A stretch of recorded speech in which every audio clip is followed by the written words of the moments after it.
नमस्कार दोस्तों, digital service Hindi में आपका स्वागत है। अगर आप भी CSC सफ़र से रेलवे टिकट बुकिंग का काम करते हैं तो अब आपको हर साल एक फ़ी देनी पड़ेगी, जो कि पहले बिल्कुल फ्री था। तो चलिए हम दिखाते हैं आपको क्या मैसेज आ रहा है और इसका क्या मतलब है। तो सबसे पहले CSC सफ़र का ऑफिशियल वेबसाइट पे आएंगे और यहाँ हम लॉगिन करेंगे। लॉगिन करने के बाद आपको कुछ एक मैसेज दिखेगा जो मैं आपको दिखाने वाला हूँ। तो सबसे पहले तो आपको लॉगिन कर लेना है। लॉगिन वाले बटन पर क्लिक करके CSC ID और पासवर्ड डालकर, मैंने पहले से ही CSC ID लॉगिन कर लिया है, इसलिए अभी मेरा ID और पासवर्ड नहीं मांगेगा।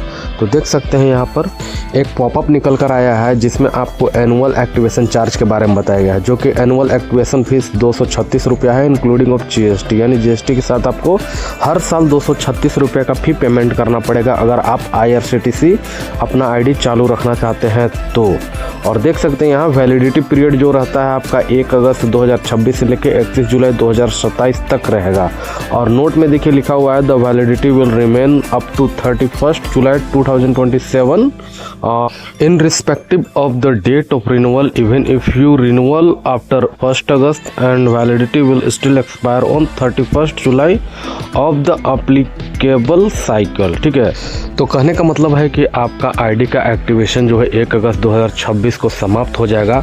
अगर उसे आपको चालू रखना है तो आगे आपको पेमेंट करना होगा, जो आपका एक्टिवेशन फीस है 236 रुपया। ठीक है, और यहाँ बताया जा रहा है कि आप 31 जुलाई के बाद भी यानी 1 अगस्त या फिर 1 नवंबर या 1 दिसंबर को भी अगर आप पेमेंट करते हैं इसका एक्टिवेशन फी, तो आपका जो वैलिडिटी है 31 जुलाई को ही समाप्त हो जाएगा। आप अगर 30 जुलाई को पेमेंट करते हैं तो 31 जुलाई को समाप्त हो जाएगा। तो इस तरह से है। तो इस तरह से आपका जो है साल भर का पीरियड रहता है। अगर पहले आप कर लेते हैं पेमेंट तो अच्छा रहेगा, आपका जो दिन है वैलिडिटी वो पूरे 1 साल रहेगा। नहीं तो ऐसे आपकी वैधता घटते जाएगी और फिर ID भी निष्क्रिय होने का डर है इसमें। तो इससे अच्छा रहा है कि आप इसको पेमेंट करके अपना ID को सक्रिय रखें। अब यहाँ पे हम बता देते हैं कि पेमेंट आपको कैसे करना है। तो ये तो हो गया डिटेल कि क्यों है, और नीचे आप देख सकते हैं प्रोसीड टू पेमेंट, यहाँ पर आपको क्लिक करके पेमेंट कर देना है। तो पेमेंट का ऑप्शन नॉर्मल है, जैसे आप CSC ID से पेमेंट करते हैं। सबसे पहले तो अपना डिजिटल सेवा पोर्टल लॉगिन कर लेना है और वहाँ पे आपको अपना वैलेट में पैसा रख लेना है। अगर नहीं होगा तो पहले आप रिचार्ज कर लीजिएगा और उसके बाद ही कीजिएगा। इसमें 100 रुपया वैलेट में रखना तो अनिवार्य रहता है और 236 रुपये यानी 236 रुपये आप और वैलेट में यहाँ पे ऐड कीजिए और उसके बाद फिर आप पेमेंट वाला प्रोसेस कीजिएगा। ठीक है, तो हम यहाँ अपना ऐड कर लेते हैं, उसके बाद हम बताते हैं। तो मेरा ये पहले से कुछ पैसा था और 200 हम और ऐड कर लिए हैं।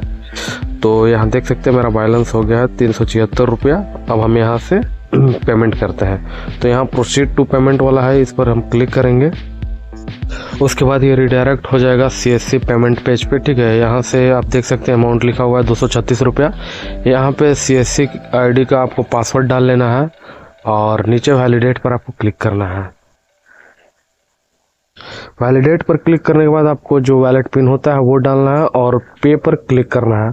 अब यहाँ देख सकते हैं पेमेंट सक्सेसफुल हो चुका है और एक रिसिप्ट भी जनरेट हो चुका है, 236 रुपया का है और एक्सपायरी डेट भी इसमें बताया गया है।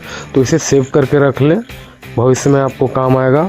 और आपका जो ID है वो एक्टिवेट हो गया है आपका 31 जुलाई 2027 तक के लिए। अगर आप लेट से करते तो आपका वैलिडिटी कम हो जाता। ठीक है, तो इस तरह से आप लोग भी अगर ID सक्रिय रखना चाहते हैं तो पेमेंट कर ले, ज़्यादा अच्छा रहेगा। और अगर आप अलग कंपनी से भी अगर आप ID लेते हैं IRCTC का तो उसमें भी एनुअल फ़ी के नाम पे पैसा कटता है। इसमें पहले फ्री था लेकिन अब है कि आपको पैसा देना ही पड़ेगा हर साल। तो ये थी CSC की नई सर्विस। अगर ऐसे ही आपको नई जानकारी चाहिए CSC और ऑनलाइन फॉर्म से तो आप हमारे चैनल को सब्सक्राइब कर सकते हैं। अगर वीडियो अच्छा लगा तो वीडियो को लाइक करें, चैनल को ज़रूर सब्सक्राइब करें। धन्यवाद।